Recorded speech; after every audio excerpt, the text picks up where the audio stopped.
so that these may be used for trainings and additional compensation, additional capital outlay expenses for the ERC.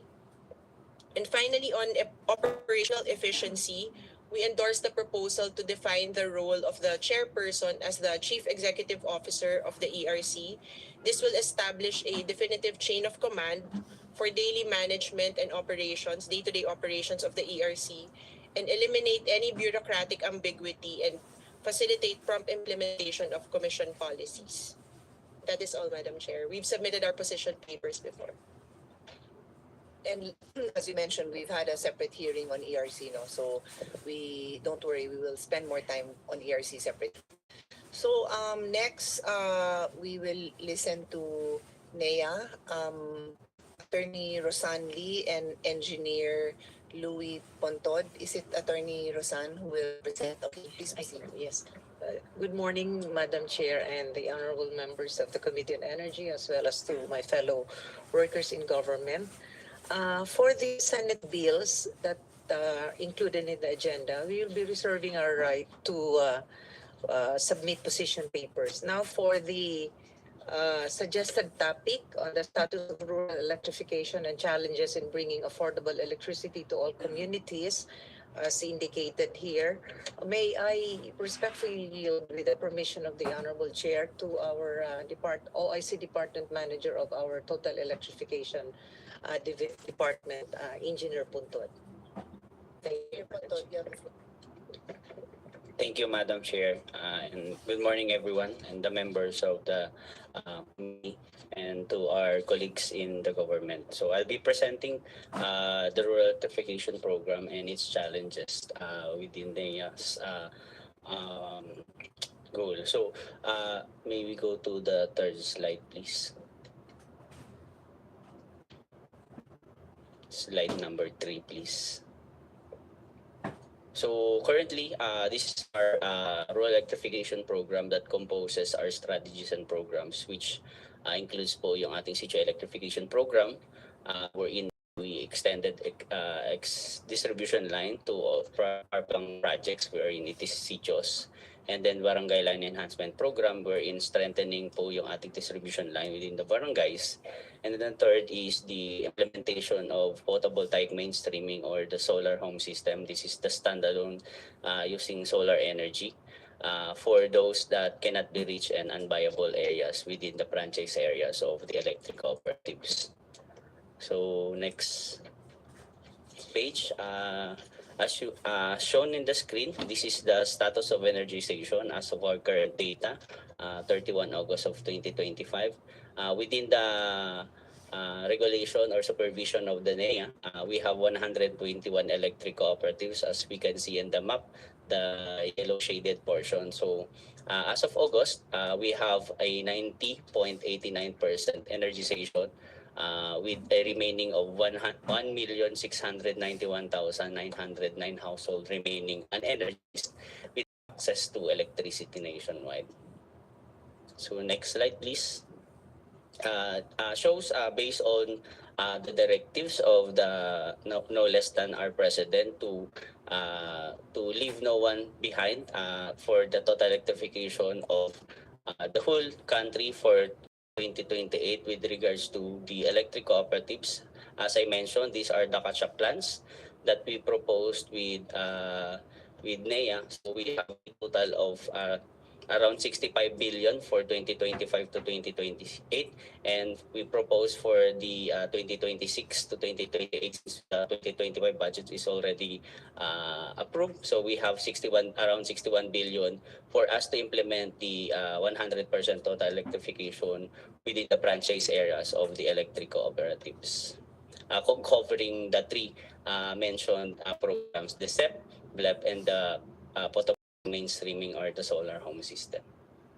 Next slide, please. So with regards to rates, since we are implementing electrification, so we provided here the list of top 10 po na highest power rates with as of September for electric cooperatives. So majority of is located in the off-grid areas. So and for context, based on the composition of the rates, only around 20 to 30% is being collected by the electric cooperatives in the for the total of 20 to 30% for the DSM, including po yung ating RP system lost and the RFSC. And then the rest is 50%, around 50% for the generation rate, around 10% for the transmission rate, and then the rest is government taxes. So, and then the 10% is this rate. This is the approved rate for these electric cooperatives is included with VAT. So around 10% is composed of the VAT.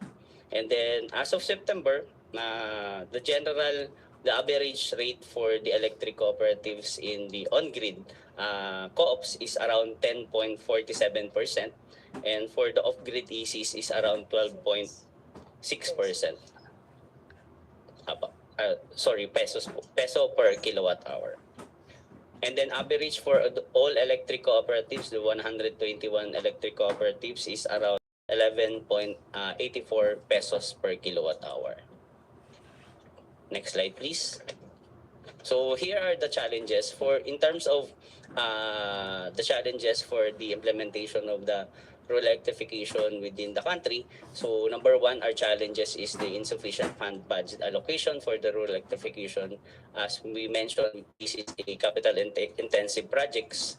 And then second is the geographical location, wherein most of the projects is located in the distance isolated or hard-reached areas and with the difficult terrains.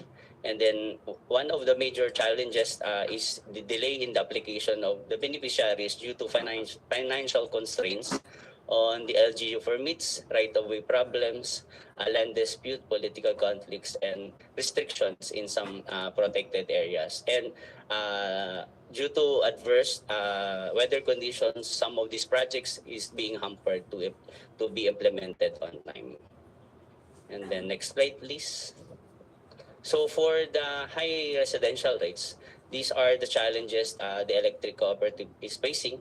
Number one is the EPSA, or Emergency Power Supply Agreement. So this is being governed by those ECs with application with EPSA, wherein majority of which has no subsidy, and then volatility of the WESM price, wherein those electric cooperatives getting their power supply with the WESM, and others are high fuel costs, since some of the generation companies or the PSAs of the co-ops is majority is taken from coal. So the volatility in terms of high cost, and then issuance of new government policies in compliance with this is the increase of other charges, like the increase in feed-in tariff and increase in SAGR, and then imposition of government new and additional taxes, as mentioned, as part of the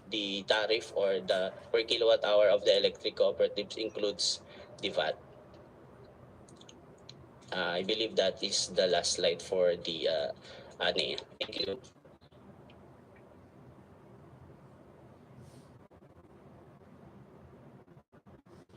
Just a quick question, no? I have a list of top 10 most expensive electric cooperatives. On the top is Paleco of Palawan at 17 to 19 kilowatts per hour. Second is Oreco Oriental Mindoro at 16 to 18 kilowatts per hour. Third is Turseco at 16 to 18 kilowatts per hour, that is in northern Surigao. Then followed by Surseco, also in southern Surigao del Sur, 15 to 17 kilowatts per hour. Then number 5 is Boheco. Doesn't say what province this is. Is it Bohol? Okay, Bohol. 15 to 16 kilowatts per hour. Casureco, 4, Bicol, 14 to 16 kilowatts per hour. Bantayan in Cebu, 14 to 15 kilowatts per hour. Zamboanga del Sur, Manila area, 14 to 15 kilowatts per hour. Aleco in Albay, Bicol, 13 to 14 kilowatts per hour. And Noreco, Dumaguete, Negros Oriental, 13 to 14 kilowatts per hour. I'm assuming each of the 10 have their own issues, but can you just give us a general response as to why they would be so much more expensive than others? For context, no, for the viewing public, Noreco, which is at the bottom 10, at 13 to 14. Sa Meralco, it's 12.16. So, di na masyado nalalayo yung 12 sa 13. Pero yung top 10, 13, the lower, the number 10, medyo malayo sa Paleco na number 17 to 19 and number 2 Oriental Mindoro. So maybe if we focus on the top 3, the top 4, no, medyo 15 to 19 pesos or umaabot pa rin sa 15 actually hanggang number 8 hanggang hanggang Zamboanga del Sur. What would be the top reasons for this? Well, I know for a fact Palawan is an island, okay. Dumaguete is also an island, but it's a big enough island to have. So, sige, go ahead. To answer so as presented earlier, maybe yung data is as of we presented, our data presented is as of September. So we'll check po yung data submitted to the office po ng niyo po. The And then data, may sinabi ka ba ngayon? Sorry ah. Sa- Itong, as itong of- Biseco, Fiselco, ito. Okay. So, ano dito yung nag-i-intersect? Ano ba dyan yung pareho? Tama, yung nakita ko yata is mas recent yung sa'yo, Apa. September, no? So sige, forget that na Apa. lang. But I'm just curious kasi na if we were to compare, ano nagbago? Ano nagbago? But bakit may difference? Apo. So to answer po yung question, to answer the question, Your number 5 na. yes. To answer the question is, as I mentioned, if we categorize po the component of the rates of the electric cooperative or general the distribution utilities, majority or major component of which is the generation. So the generation rates may vary depending of the electric cooperatives. So yes, it depends on their negotiation CSPs po. Pero that's part of your job, di ba? Yes. So, anong findings nyo? Mahina ba is it a negotiating, the ability to negotiate of one is better than the other? Sometimes some co-ops with a small load or small demands, they're having difficulty in securing a least cost or competitive costing. That's why NEA implemented some aggregation within the regions. So Okay. that So maybe you can give us examples Yes. of what are these aggregation, the results of this aggregation to address that. Kasi doesn't seem like a good system, no? If and these cooperatives that have lower demand, is it because of their ability to expand, or is it because they're servicing a smaller area? Which or both? to answer the question, some of the electric cooperatives, as mentioned po, is because of the load. So there are electric cooperatives with much lower demand within their area, wherein nahihirapan po sila mag-contract for a better costing. That's why implementing aggregation within the regions or even the regions, they're implementing aggregation so that they will have a better pricing with regards to the generation. What I'd like you to show us later on na lang off the record so we can proceed is given similarity in factors, no, that affect the demand for electricity in an area. So that would be the population, the geography. I want you to compare and to show which one has better are able to negotiate for better rates, because there should not be much difference if the factors are similar, right? Yes. Now I understand if you say, well, ito kasi yung main I don't know, sitio nila or the concentration is very small. Let's say 50% of the population is concentrated here, but then the rest of the 50 are spread out in mountains. Understood yun, no? That happens all over the world. Siguro we have to have separate solutions for that. Pero yung more or less same, like for example, for lack of a better example, because Dumaguete and Palawan were both in the top 10. If the concentration of the population is in, let's say for Dumaguete, Puerto Princesa, and then, I don't know, 10, 5 other towns, and then same with Dumaguete, we should be able to have, diba? I feel like that's Nea's job, no? To explain that further to us. Okay, so that's my concern. We'll discuss it further in the next hearing, or I would prefer in a small group meeting na lang, just so I can also understand and get feedback. Then you can report it out in the next hearing. Okay, did you want to add something? Yes, yes, Attorney? Madam Yes. Chair. We will be, we recognize, of course, the concern, and we have a specific office in NEA dedicated to the we call that the Regulatory Affairs Office, and we will be dissecting so that we will all be informed on why, although there are electric cooperatives similarly situated, such as yung ating pong nasa SPAG areas or off-grid, Yeah. on why they are exacting or have been able to contract Yes. higher Ex- generation costs as against the other Yes. electric cooperatives. This is a very legitimate, Madam Chair, and we will be asking our Regulatory Affairs Office to conduct a detailed study on that. Yes. Thank you, Because Madam Chair.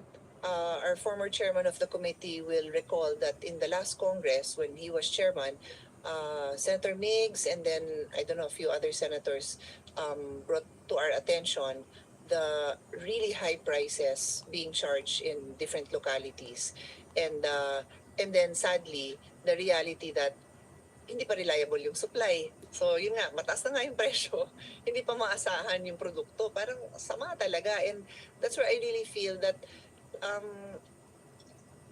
as the agencies in charge, no, you should be able to give us these answers really quickly. Kasi it's not a new issue. If it's a new issue, I understand that I'll give you time, no. But all I'm saying now is, in the interest of hearing everybody, I'll get back to you. But I'm assuming you have the answers because this is not new to you. Okay, thank you. So let's proceed. Let's go now to Attorney Lali Malyari of NGCP. You have the floor, ma'am. Good afternoon, Madam Chair. We did not submit position paper, but we are prepared to discuss the topic that is assigned. Madam Chair, Honorable Members of the Senate, good afternoon. The National Grid Corporation of the Philippines thanks the Senate for the opportunity to participate in today's discussion, particularly on the challenges faced by NGCP in completing transmission projects. Please allow me to enumerate. First is what we considered external interventions. External interventions refer to actions of LGUs, community leaders, or other stakeholders that disrupt or delay transmission project activities. These may include local political influences, inconsistent enforcement of national policies at the local level, or the imposition of additional non-statutory requirements before projects can proceed. Your Honor, should you wish, I can give particular examples, but I could proceed on discussing the bullet points that we have prepared. Identifying the area, just tell me, like delayed permits, what? Yes. You just randomly list what those are. Yes, for instance, Your Honor, in Pampanga, wherein we have a stoppage, wherein we have a substation project, we were slapped with a stoppage order by the mayor, even when we have a duly issued building permit.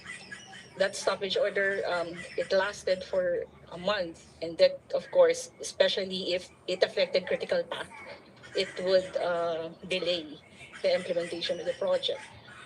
Also, Your Honor, for some, we have barangay captains that do not issue barangay clearance. Some of the grounds that they don't issue is, this is for instance in Cebu Magdugol line.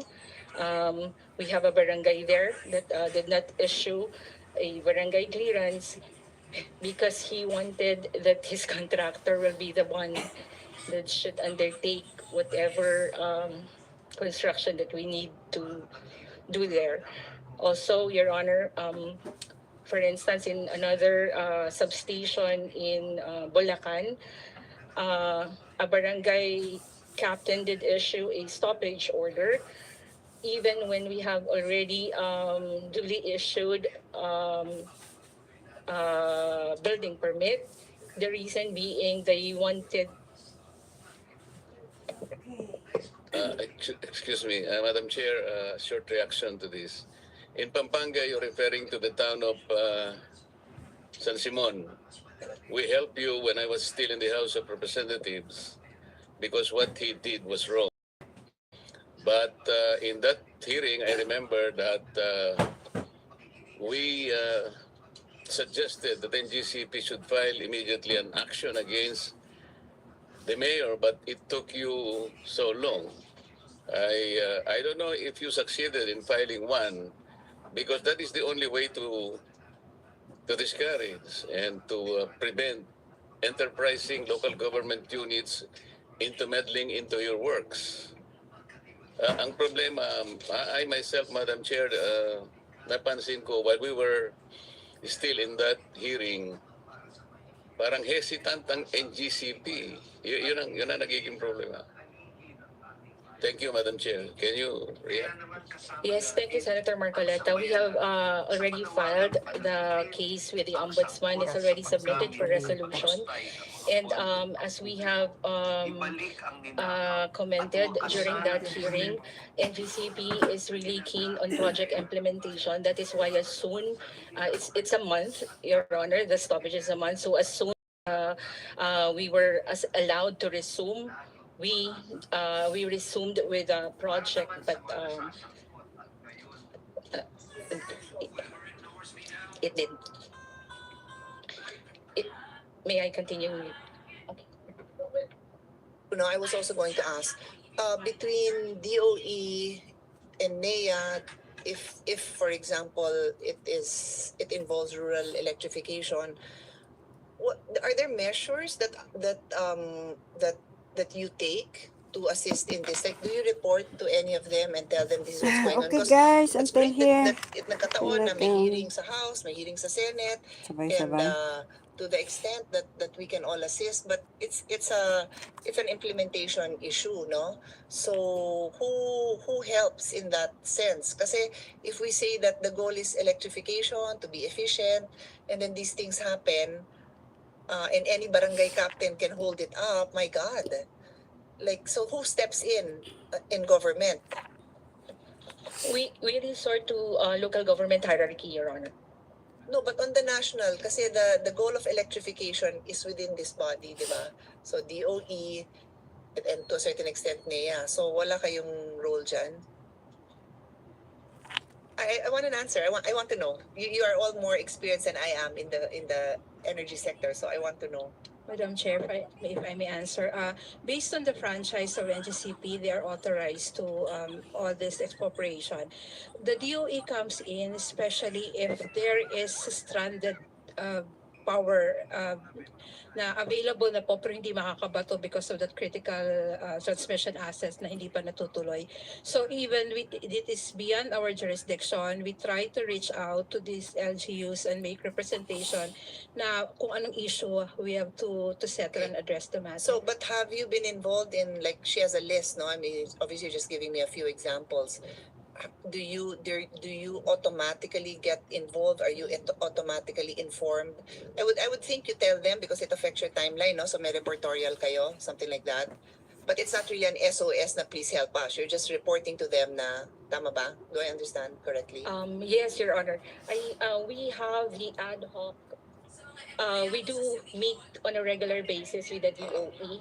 Okay. In that ad Sige. hoc meeting So, for but transmission. by the way you're explaining it to me, both of you, it would appear that, okay, let's say you have a quarterly meeting. Okay, FYI, ito yung mga nangyari. Dito, naharang kami. Dito, hininga kami ng ganito. Dito, hindi natuloy. It's just a reportorial thing. So, it's not an intervention that you do in pursuit of that goal. That electrification within the fastest period, in the most efficient way, right? It's not. So, that's my conclusion. And you can tell me I'm wrong, but that's how I hear it. And if so, I will also ask you for the solutions. What can you do about it? Because Your Honor, Yeah. meron pong discussion during that hearing and that meron po na mga tasking na, okay, we do this. So, hindi po siya like, But how often does that ad hoc committee meet? at least on a monthly basis? Weekly? At least on a monthly basis, Your Honor. Okay, Tapos, sige. may mga things to do and Okay, so the next report that you'll give me is the specific issues that you encountered and how soon was it resolved, no? So if it's resolved in 1 week, okay. 2 weeks, pwede na siguro. Pero I don't know, do we want to wait a month? Maybe the others have more than a month. Diba? sige po, Your Honor. Para, kasi we're precisely looking at what prevents you from doing your job, right? Okay. The external, then you were saying other. Yes, Your Honor. Sama ko rin po sa external or security risk and community resistance occasionally arise due to misinformation about health, safety, or environmental impacts. Meron din po kasi kaming instances where there are local insurgents. And yun po. Second is request for rerouting of transmission lines.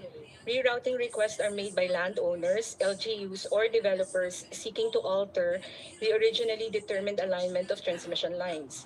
These are often given by land use conflicts, planned developments, or aesthetic concerns. Rerouting significantly increases the project cost and implementation time, and in many cases, rerouting is requested after road acquisition or construction has already begun, causing severe disruptions. There were original clearances, so they changed their mind, or they never knew. What is it? Hindi po. After the route has been determined, Your Honor, and Clearance is sought. on You don't get the clearance. yes po, kasi we have to engage na with the landowner.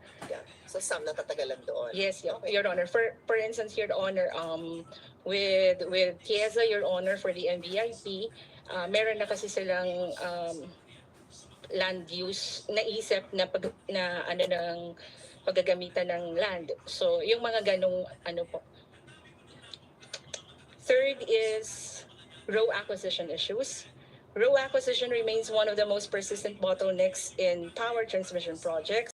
Challenges include disputes over land valuation, resistance from property owners, or lack of ownership documents.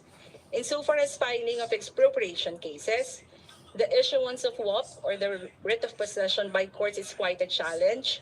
The issuance of WAP was supposed to be ministerial as long as the provisional deposit is paid.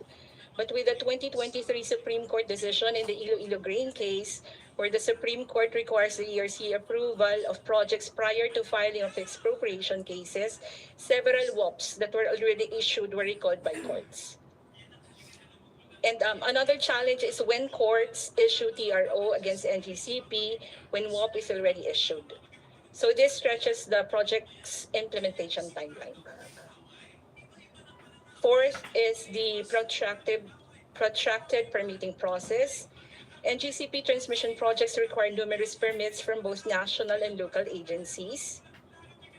Projects can require over 20 permits and clearances from multiple agencies such as DENR, DA, NPC, LLDA, DAR, NIA, CAAP, DPWH, NCIP, and other LGUs, and each with its own processing timeline and requirements. Permitting delays can extend the project completion by several years, leading to congestion in the transmission network and deferred integration of new generation capacity.